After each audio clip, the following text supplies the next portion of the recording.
Hello and welcome. Welcome to Believe in Better.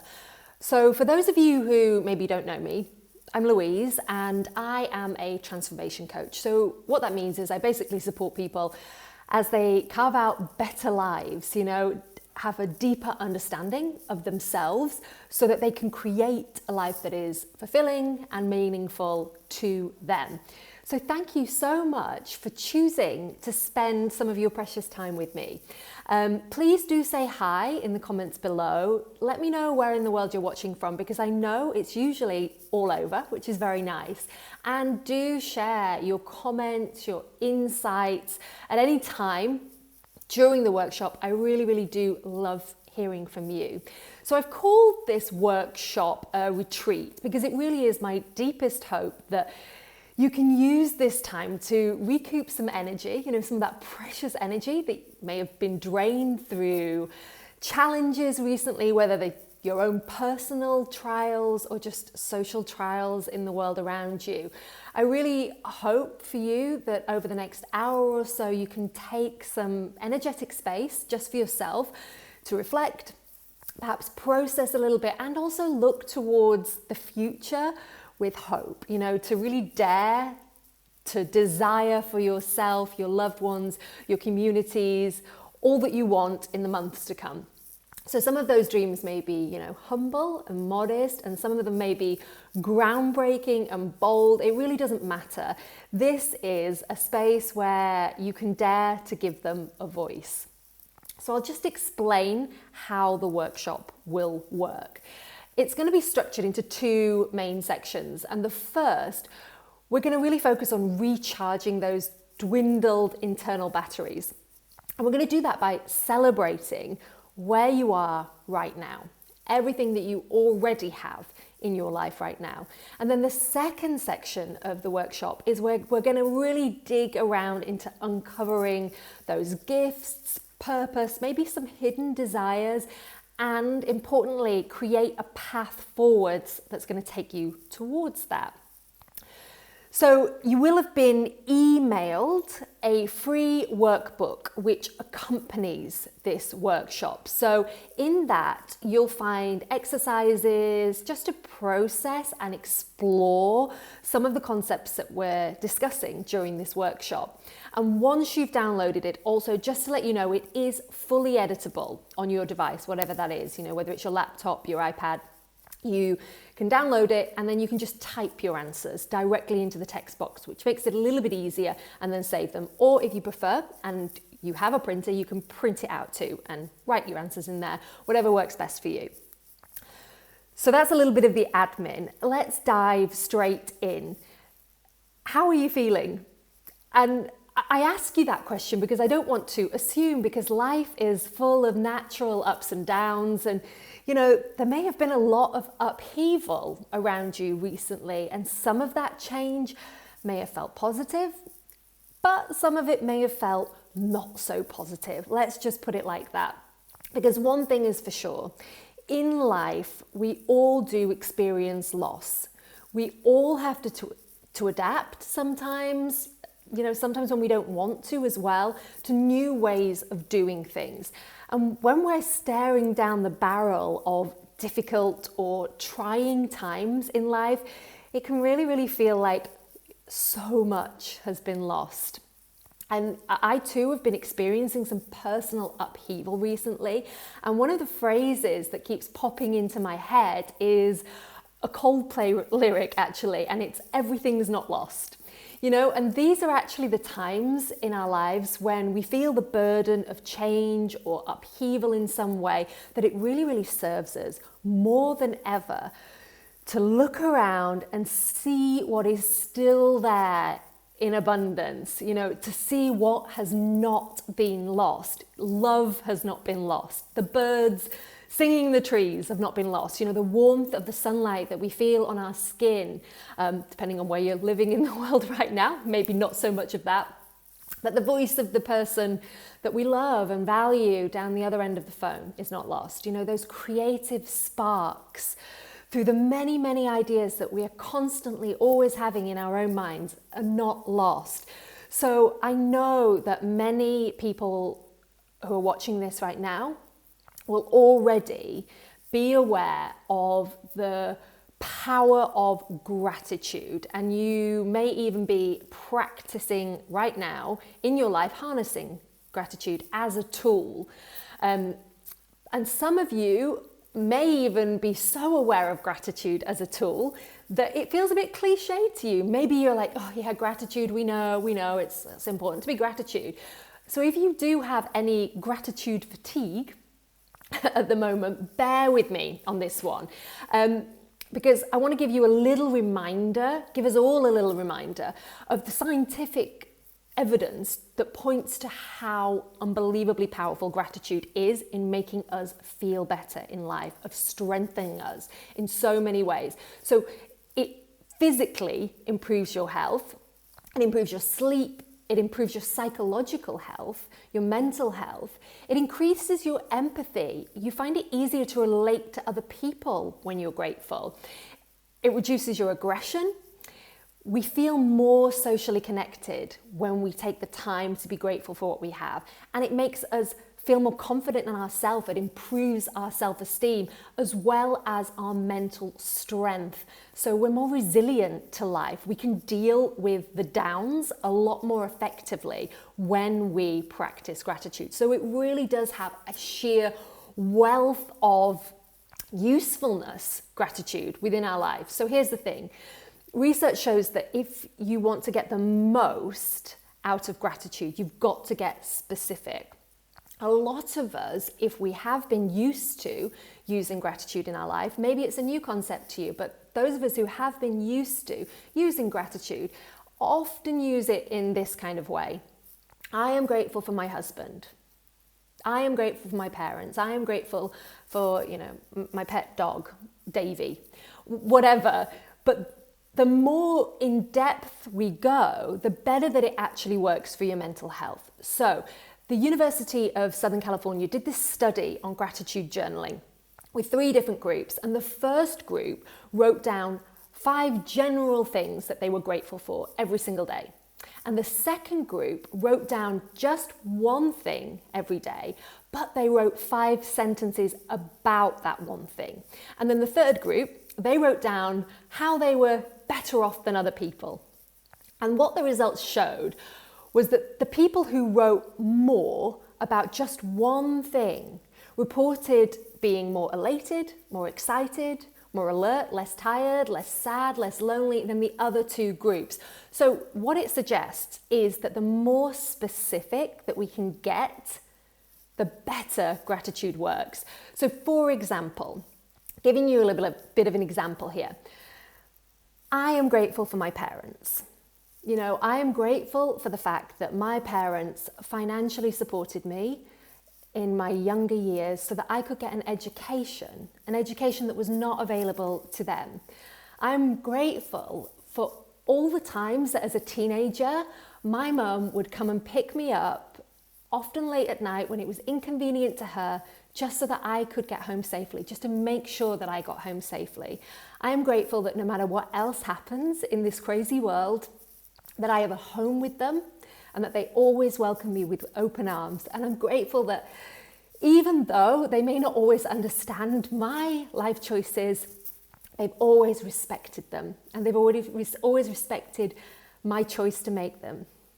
Now, you can see, right? You can just see how much more powerful that is when we really get specific, when we really allow ourselves to feel those emotions that are tied into gratitude, which is how it becomes effective. That emotional charge that we give it, rather than just going through the motions, I'm grateful for my parents. Of course I'm grateful for my parents.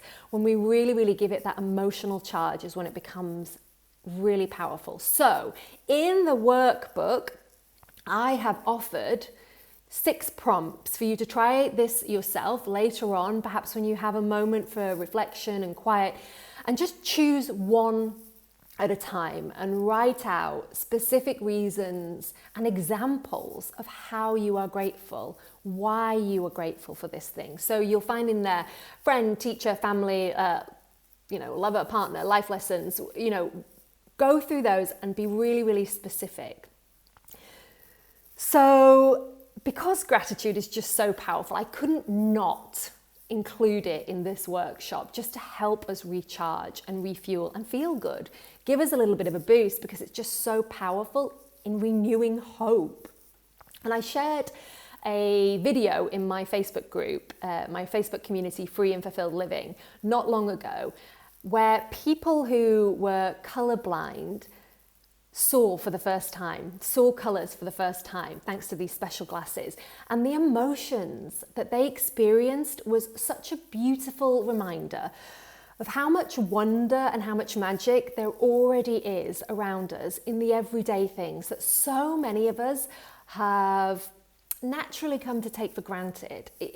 It's natural that happens. So we're going to do a little practical exercise together right now, and to help us remember all those little things, all the things that may not feel so groundbreaking until we really, really think about what mini little miracles they are. But I really, really want to encourage you as we do this to, as much as possible, use fresh eyes. So just imagine that you experience the wonder of these everyday miracles as if it was the first time. So just like those colorblind people seeing shades that they'd never seen before. I mean, can you imagine that? Wherever you are right now, wherever you're sitting or laying or whatever, just take a little look around the room that you're in right now. Just take a look around and just see the colors in the room and imagine. Just try and imagine that you were seeing those for the first time, like how beautiful and how varied and subtle and just alive all those many shades of colours of life are around you. So that's the essence of what I want you to carry on to this practical exercise that we're going to do together now. And we're just going to take some time, just a few minutes to practice gratitude together for all those small things that it's so easy to overlook. And I really want to invite you, when you close your eyes in a moment, just to bring your attention inwards to that place in your mind that creates all those pictures, all those vivid images of the world around you, just in your imagination, that you don't even need your eyes to see. And I'm going to run through some prompts for gratitude, and they're going to cover different senses, different people, and different things. And all I want you to do with your eyes closed is focus on your own private internal world and just identify 3 things, just a few things mentally for each prompt that I read up that you were thankful for. Okay? So there's no need to overthink it. And if this type of exercise is new or different to you, or even quite the opposite, maybe you have your own practices and this feels so familiar to you and you have preconceived ideas, I just want to ask you just to put aside any judgmental thoughts or preconceived ideas that you might have, or any feelings of, I feel a bit foolish, or perhaps questioning, is this doing any good? Whatever it is, whatever thoughts come up for you, just let them go again. No need to grasp onto any, just go with it. And if you don't feel like you know any answers, just whatever comes to mind. So, having said that, just close your eyes now. Just get comfortable wherever you are and close your eyes. And just focus on the internal world that I mentioned. Those pictures that we can create, that place in your mind that can see the world around you, even with your eyes closed. And I'm going to go through these prompts. And as I do, just bring to mind what it feels like you might be grateful for. So I am grateful for 3 things that I can hear. 3 things that you can hear right now. Maybe that's something as simple as your heartbeat. Maybe you can hear the birds singing outside. Maybe you can hear a loved one in another room, making some noise. Or maybe you can just hear some welcome silence. The absence of any noise. Whatever it is, just allow a few things to come to mind. I am grateful for these 3 things I can hear. So I am grateful for these 3 things that I have seen today. And those 3 things may be people, they may be places that you've visited, they may be objects, they may be nature, maybe it's the sunlight coming through the window. What 3 things that you've seen today fills your heart with gratitude? I am grateful for these 3 things I touched today, that I felt today, that powerful sense of touch. Maybe it was, the duvet, the cover as you woke up, the sheets on your skin in the morning that has kept you warm all throughout the night. Maybe it's that cleansing feeling of water hits our skin as we shower, or, the touch of a loved one that we felt today.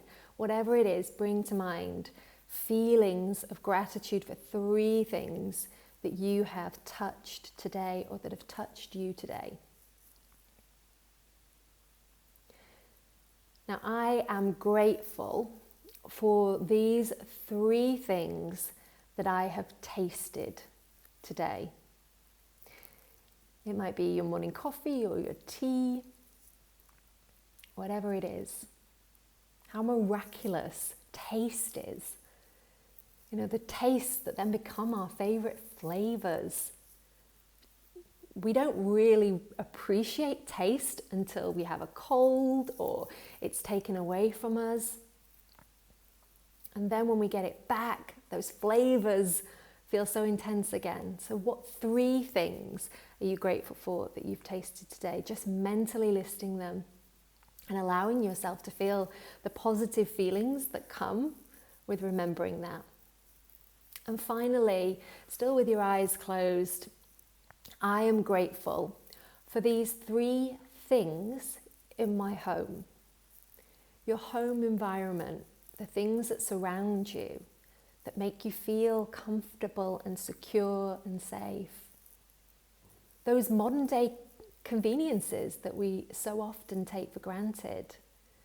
The plumbing system that makes life so easy every day. The bathing facilities that we have in our homes that we take for granted, but that kings and queens, even just 100 years ago, never knew luxury like that. Maybe a piece of your favorite furniture. What 3 things in your home do you feel grateful for? And just allowing those feelings to flood your body, your mind, of gratitude for the simple things in life that you feel grateful for. And opening your eyes again. I'm curious how that was for you. If you use gratitude a lot, maybe these are not new concepts, but do let me know, how did that work for you? Did you feel those positive feelings as you recalled all that you already have in life? I'd really love to know. And in your workbook, you'll also find another gratitude exercise in there that you might want to play around with. And there's also this gratitude jar concept, and the reason that it's such a nice idea, this idea of a gratitude jar that we physically put on slips of paper what we're grateful for, is that it adds that extra element of physical aspect to your gratitude. So rather than just saying things to yourself, or journaling the things that you're grateful for, it gives a home for your gratitude and a place to return to and remember your blessings, which can be really, really nice. Especially when we're feeling like lost or a little bit down, we can look back and realize what's still there, what we've still got in life. So I want to move on a little bit with the next exercise and what we're going to talk about into looking at gifts, our desires, and what we want to welcome into our life. And I want to talk a little briefly about the importance of play in this section of the workshop. So children use play ultimately to learn. And it is the best learning tool. And it's so super sad how we often just drop this attitude towards learning in adulthood. You know, the reason that play is so important for growth is because play makes no mistakes. When you see children playing, you don't tell them that they're playing in the wrong way. You know, we recognize that the creativity of play may hold flaws or imperfections, but it doesn't matter because the best part of learning through play is that it doesn't feel like learning. You know, when we take away that burden that we love as adults to put on ourselves and others of the results of what it is that we're doing or the perception of others, it just becomes so much lighter. And so I really want to highlight that before we move into our next exercise, our next practical exercise that we're going to do together. Because the reason that I really love visualization so much is for a similar reason. It has scientific backing, and science shows that, you know, rehearsing scenes and images in your mind creates these neural pathways that create these kind of made up scenes that seem to us real, which is just perfect for practicing without having to actually do. So the more we visualize, the more something becomes familiar to us. And one study in the North American Journal of Psychology, for example, actually showed that athletes who mentally practiced a hip flexor exercise, they showed strength gain for that hip flexor exercise that was almost as significant as the people who actually did the exercise. Like almost the same. Imagining it, practicing it in the mind, physically changed their bodies to the extent of the same amount as somebody who was physically doing that exercise. So researchers believe that when you repeatedly imagine performing a task, you may also be conditioning your neural pathways so that the action feels familiar when you do go on to perform it. So it's like you're creating these well-trodden routes in your nervous system.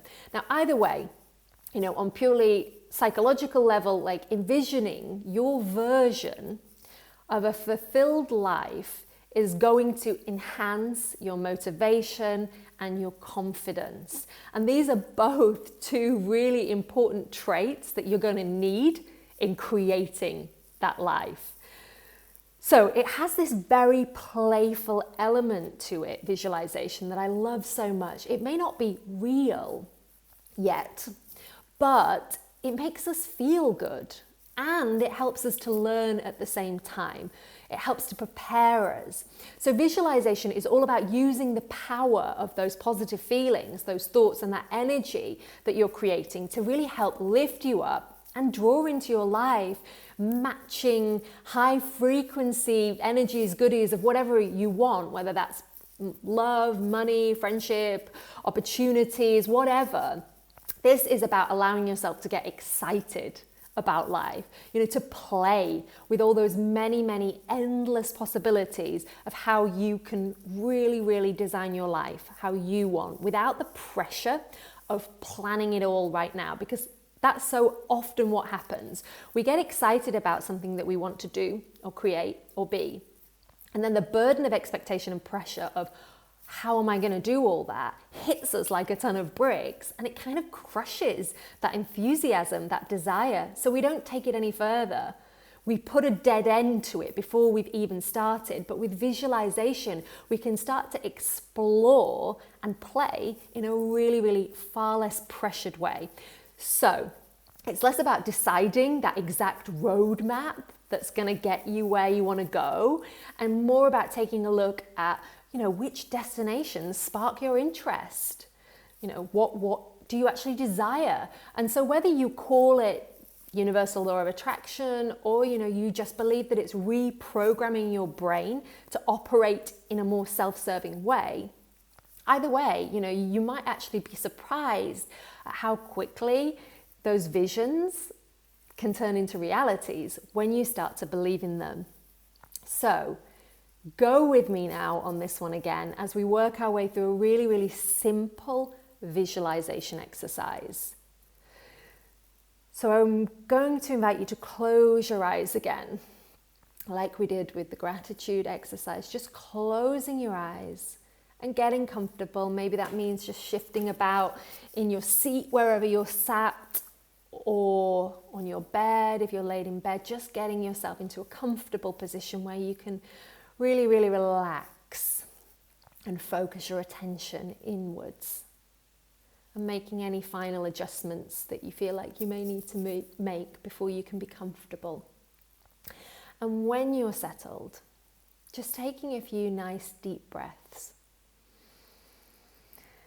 and just focusing just to bring that attention inside on your breath, just for a few breaths as you're breathing in and out, and the cycle of that breath.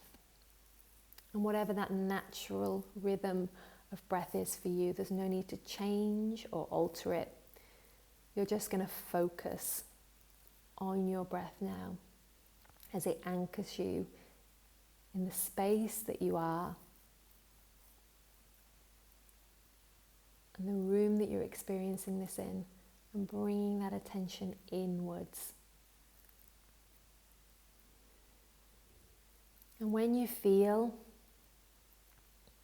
that sense of focus, when you feel relaxed, I just want you to start to imagine a picture of your life in a few months' time.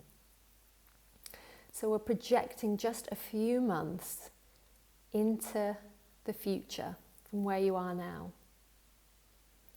I just want you to start exploring where you are in the world. You know, maybe you're where you are now. Maybe you're somewhere different. Where in the world are you? And what can you see around you? What is the environment looking like where you're standing or sitting, wherever you are? Is it night? Is it day? What can you see? And I want you to look down at how you're dressed. What clothes are you wearing?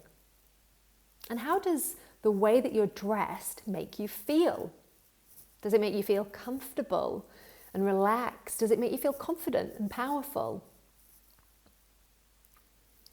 And what are you doing? What are you doing in these scenes that you're creating a few months from now? Have you maybe started doing something new in life? Are you enjoying something that's already here in your life now? What are you doing? Is there anybody there with you maybe in your vision? Are there people around you, or are you alone? Who is there? And if no one is there, are there still people in your life around you? Perhaps new people, perhaps people who are already familiar to you. Who are the people that surround you in your life in a few months' time? And just soak up that scene.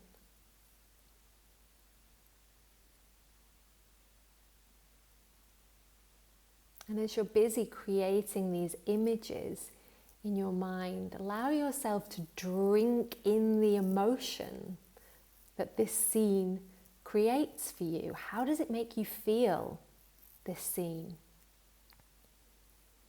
Maybe you're feeling loved. Maybe this scene makes you feel adventurous, depending on where you are and what you're doing. Maybe these scenes make you feel powerful or skilled. How does this version of your life in a few months make you feel?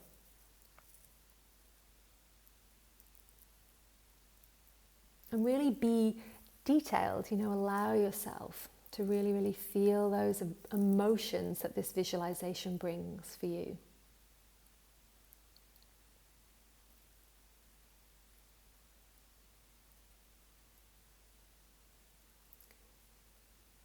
And just coming back to the breath now, noticing your breath again, your breath that anchors you to the present moment.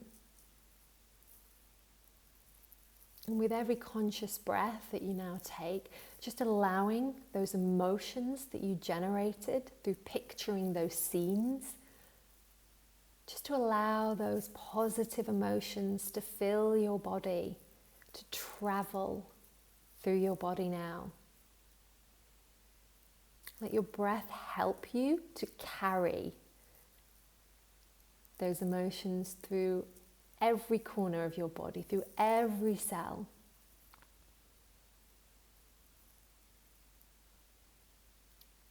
And as you take the next few breaths, just allowing that breath to bring your awareness back into the present moment, back into your body now as it is, as it sits or lays in the space that you inhabit, and gently coming back to your surroundings, being more aware of the noises that you can hear around you, the sensations that you can feel in your body. And with the next breath, just coming back into the room, you might want to give yourself a little bit of a physical shake or a stretch, just to really, really bring yourself back into the space as you open your eyes. So I'm curious as well, I'm really, really curious to hear, that's the last practical exercise that we're going to do together. How was it for you? What came up for you? I'm really, really curious. Any insights or thoughts that you'd like to share, please do let me know in the comments below. I really do want to hear from you. Otherwise, it just becomes me talking at you, which, you know, it's better if you talk back. So in your workbook, again, you will find this create a vision exercise that we've just done. There is a space there for you to write down what came up for you in that exercise, the scenes that you imagined. And there's some prompts there just to help you tease out any of the scenes and any of the things that you were particularly doing or feeling or experiencing, just to really, really tease out extra nuggets of wisdom for your vision so that you can write that down as a reminder of your vision. And you might want to go through this exercise again on your own and then fill out that whatever works best for you. So hopefully by now you're getting a little bit excited, or you're feeling positive about what's to come in life and all the many potential opportunities and choices that there are in the next few months for the direction that your life will go in. And we're going to take some time now to look at purpose, callings, whatever it is or whatever word you have for it, and how you nurture and encourage these callings, gifts, purposes in your life. And wherever you are right now, you know, whether you feel like your purpose and your callings are already part of your daily life, or maybe, you know, your purpose and calling feels so lost to you right now, feels so removed that you don't even know them, let alone are experiencing them on an everyday basis. And everything in between, wherever you are right now with your gifts, your callings, your expression of those talents and desires in life, it doesn't matter. You know, there is still always room to uncover and nurture our talents more in life, to become more conscious of the desires that we have, the callings that we have, and incorporating them into our daily life. And I really want to point out, make a big highlighting note at this point, that it's important to understand that your calling or callings in life, because we have many, does not have to be your career. It doesn't have to be the work that you do. Sometimes it might be, but sometimes it may overlap between life and career. And sometimes your gifts are reflected in other ways in your life. And whilst we all want to do work, that uses our natural gifts and our natural talent, you don't have to fall into the trap of expecting yourself that your job has to directly, underlining directly there, reflect your calling. So you can still embody your callings every single day and reflect it through many, many aspects and areas of your life, no matter what your job is. And I really wanted to highlight that because sometimes people mistake purpose as something that they have to do for a career, and it doesn't, okay? There are 1,001 ways of expressing and sharing our gifts in this life, and each and every one is just as valid. So you don't need to make money from it. You don't have to find fame from your callings in order to contribute the power of those callings to the world, okay, of giving those gifts to other people. So if you do, great, that's also fine, but it's about letting your inner light, you know, however you communicate that, to shine through. And in fact, you know, quite often many people find that it takes the pressure off and allows them to be far more creative with their callings and to change and evolve their callings when they're not doing their callings for work. So, and notice as well, I say callings because, and not calling, because, you know, we may have many callings, and also they're likely to change as our life changes. I think that's often one of the problems of when we leave school. We feel like we've chosen already by picking subjects that we're going to study, or a career path, or a direction for work that we're going to go off in. And then all of a sudden we turn around at some stage, many people, and think, oh, I don't want to do this anymore. It doesn't feel aligned anymore. It's not what I feel called to do anymore. Because we change. We change as life changes, as our experiences change. We change as people, we grow. And as we grow, our callings will grow and change. And that is all okay. It's all about exploration, and there is no wrong or right. A lot of clients that I work with are still discovering and unleashing their deepest desires, you know, and because of that, they often tell me that I don't really know where to start. Now, all of us are constantly discovering and unleashing callings. But a lot of the time, if you feel like you don't know where to start, a lot of the time, what I experience from other people coming to me is that a lot of the time their internal thinking and external distractions of what other people think, of wanting to please other people, of choosing things for other people, as well as this stress and pressure that we put on ourselves, all that internal chatter and external influence really can drown out the noise. You know, that noise around us can really drown out the voice of something within us that already does know what we're being called to do, that already has some inkling, even on a cellular level. Because these are our gifts and our talents. These are things that we do naturally, that we enjoy doing. Desire is sometimes labeled as a selfish thing, to follow what we desire, but that is where the clues are hidden for our callings and what we should be doing, in the things that interest us, the things that light us up, the things that excite us, that we want to do. We shouldn't be doing the things that burden us. Sometimes we may have to, but when it comes to following our callings, the clues are there. But again, you know, we're often waiting to discover the answer, as if it is just some kind of one final downloaded answer as well, that some external source is going to provide us with, when really it's a far simpler process than that. It's just about uncovering what's already there within us. We don't have to discover anything. We need to uncover what's already there. And there is that false expectation that you should automatically know what your purpose, your gifts, your callings are in life. And on some level you do, but that overwhelm, that expectation, plus a whole host of self-limiting fears and beliefs, which some of we will run through in a moment, buries that knowing so deep within us that we can really feel like we've lost access to that intuitive knowing. And it's through practice, through self-exploration, that we discover that again.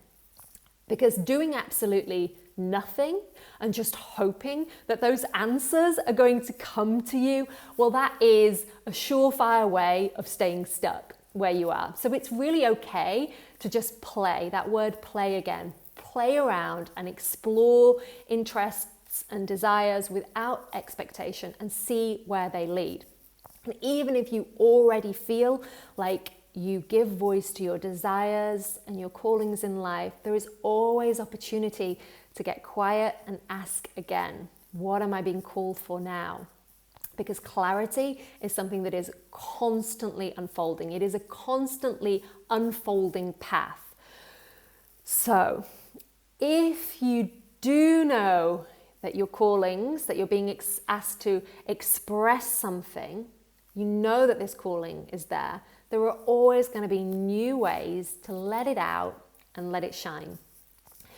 So, as I mentioned, when you don't know your calling, what is getting in your way? So, let's look at some of the obstacles that we can face when we're trying to give voice to our callings.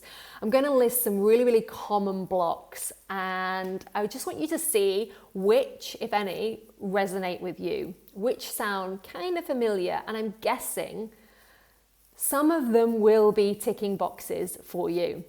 I know they definitely have done with me, because once we understand these unhelpful beliefs that we pick up along the way in life that are completely natural that we pick up, but very unhelpful and that are standing in the way, then we can question, when they come up for us and hold us back from doing something, then we can consciously choose what we want to do for our highest good. We can choose to look at things differently.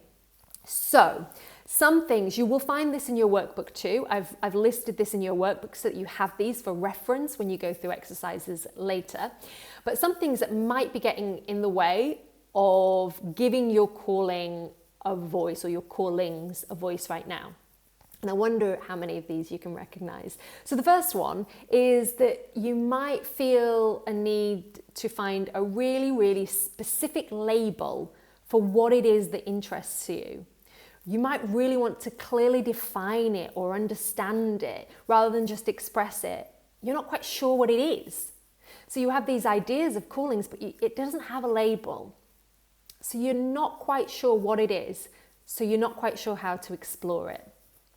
The second thing is that you're waiting for the approval of somebody else to tell you that that calling that you have is right. Is right. It's a right calling. It's the right thing to choose.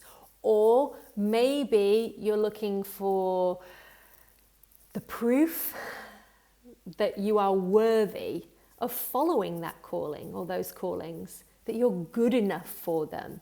So in some way you're waiting for some kind of approval or external validation before you follow that calling. The third thing is I really have to say now, this is one of the biggest killers for so many gifts, desires, dreams, ideas. And this is that you feel like you need a firm and clear plan mapped out ahead of you before you can make a start on taking those first few steps, or even that first step for what you're being called to do. So to give you like a real life kind of example of this, you may have a calling that's as simple as, I love baking bread. I really love baking bread. But rather than just saying, oh, okay, guess I'll bake more bread then, you start to question this calling and you say, but hang on, where is this leading? I'm an accountant. Where would baking bread get me? Where's that going to lead me? Is that useful? Am I going to open a bakery? Well, how can I open a bakery? I don't have any business experience. I don't even know if I want to open a bakery. Would I be able to make enough money to replicate my, full-time income as a baker? Okay, that's a bit of a exaggerated example, but you might want like spreadsheets and a clear step-by-step plan of how from right here all the way up here that it's going to work out for you. And you can't have that right now. You're actually just being asked right now to bake bread. And that's all. That's all your calling is asking you to do. It's not asking anything complicated of you. It's actually asking something very, very simple. And that might be as far as that calling goes, that you bake the bread at home, people love your bread, and that's it. Or you starting to bake bread may bring opportunities and things into your life that you could never have envisioned before you started, and you follow each tiny breadcrumb, but you follow each tiny little extra additional piece of information that leads you down a path that you could never have known. But that's the problem. You cannot know it or plan it before you start walking it. I know, it's a pain in the butt, right? We'd all rather know that it's going to work out, but we can't. And the fourth and final thing that might be keeping you stuck or in the way of exploring your callings is comparing yourself to other people. Comparing yourself to other people that are already doing, what you're being called to do, or to share, or create, or to be in life. So you might feel like, I love to communicate. I love to share in that way. And I admire Oprah. Oh, I admire Oprah so much. Well, I'm not Oprah. I'm never going to be Oprah. She's already doing such a great job at being Oprah that, what's the point? The world doesn't need me to communicate because the world's already got Oprah. You see what I mean? We find it so easy to compare ourselves in this stage of our journey to somebody else's journey and where they are now. And we completely disregard the fact that for one, they are at a different stage in their journey. Who's to say you, as a communicator, might end up being just as, if not more, influential than Oprah on your journey when you reach that stage in your own personal journey? Or the fact that you're even doing a like-for-like comparison when there is no comparison, because the point is you're not Oprah. You will never be Oprah. You're you. So you don't need to be that person that you're comparing yourself to. You just need to be you. Okay, so comparing yourself to other people that are already doing it and starting to make arguments for why you shouldn't follow that calling. In the workbook, you are going to find a really, really simple sentence. A simple sentence that perhaps does not have simple answers to it. But that sentence is, my soul is calling me to. And replace soul for whatever word resonates with you. We get so hung up on the words that we use, the language that we use, and what words resonate for you or work for you will depend on how and where and all you were brought up and all these kinds of things. So the language doesn't matter. We can choose different words. So choose something that means something to you, your soul, your higher consciousness, the highest version of yourself, my inner growth, whatever it is. And you might want to go back to this exercise later as well when you have a bit more time. But sometimes actually more time is not always helpful. And the most honest answers are often the ones that come to us when we express them quickly. Like they're the first things that come to mind. And sometimes thinking about things for too long can have the opposite effect. We actually have a little bit too long and we start to question, or all these thought processes interrupt. So whilst you can feel free to return to this when you've got a little bit more time and space, for now, I do want you to just jot down, if you have a pen and paper handy. If you have the workbook open, you could type into your workbook. Or if you have neither of those things, then just bring to mind what it is that you were feeling. Maybe it popped into your head in the last 30 seconds. Maybe it's been something that's been a long-held desire on your mind for a while. Whatever it is, huge or tiny, whatever it is, I just want you to answer that sentence of what you are being called to do right now in life. And if you think that you don't know, then the chances are you're stuck or you're tripping yourself up because you're trying so hard to get the right answer or avoid getting the wrong answer. So if you feel that, if you're feeling that you're worried it's ridiculous, embarrassing, impossible, whatever, just Just go with those simple answers that come up from your gut now, the first thing that comes into your head maybe. And I really encourage you, when you do start to question your calling, just to put those doubts and those many questions that you might have just aside for the moment. This is not a contract that you are entering into. You can change your mind at any time. This is play. I'm going to use that word again because it's so important. This is playing. So just spend a moment now. Perhaps it's already come into your mind. Perhaps you've already written it down. And ask yourself, what do I feel called to do? To express, to serve as, to explore more right now. And it could be one thing, it might be several, and just take those last few moments to ask right now and write down your answer. My soul is calling me to. It's a very grand way of saying it, my soul is calling to me, but we're also saying, what interests me? What do I feel like doing? What do I want to at least explore more in the next few months of my life? Now this is like the cherry on the top, but also the most important part, really. Now is the time to go out there and do it. Now is the time to go out there and make some mistakes. And the reason that I use the word mistakes is I really want us to reclaim the word mistake, because it's seen as with rather negative connotations. And anyone who knows me will know that I really love to involve some really practical action-based elements to my trainings, because life's not theory, it's a practical classroom. And we can talk all these grand ideas and notions and things and think and express ourselves and contemplate. But really, until you do it, it doesn't mean anything. Life doesn't change until we actually take action. So talking is great, but doing is really important. Failing, messing up, making errors, changing our minds and starting again many times, not just once, many, many, many times, aka playing with life. That's really, really important. And we're also terrified of screwing up and making mistakes. We hate that feeling, right? We hate that feeling of screwing up. But what if we actively tried to make mistakes in life? Like, just think about it for a moment. If your aim was to go out there and make as many mistakes as you possibly could, how many more experiences would you actually be opening yourself up to as well, along with those mistakes?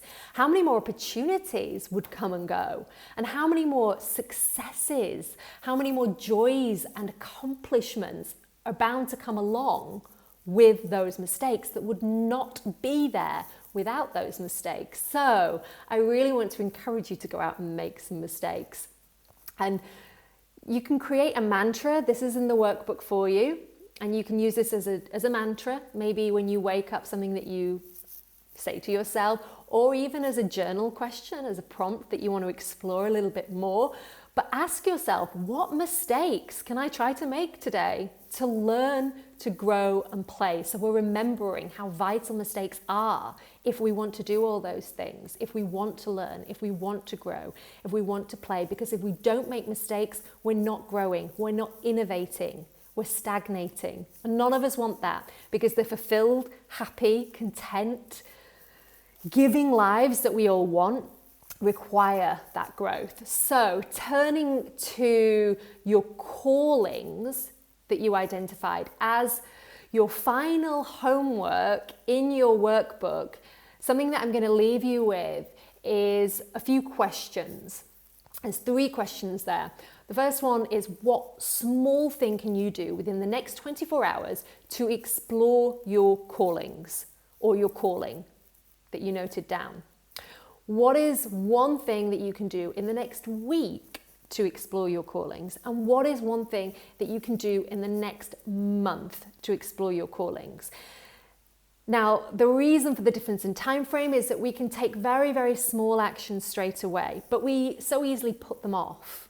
I'll do it another time. So by setting a time frame for yourself, you're holding yourself to account. Okay, I said I was going to do this within 24 hours. So it doesn't have to be a groundbreaking thing that you're doing. It's just any way through action that you can explore your calling.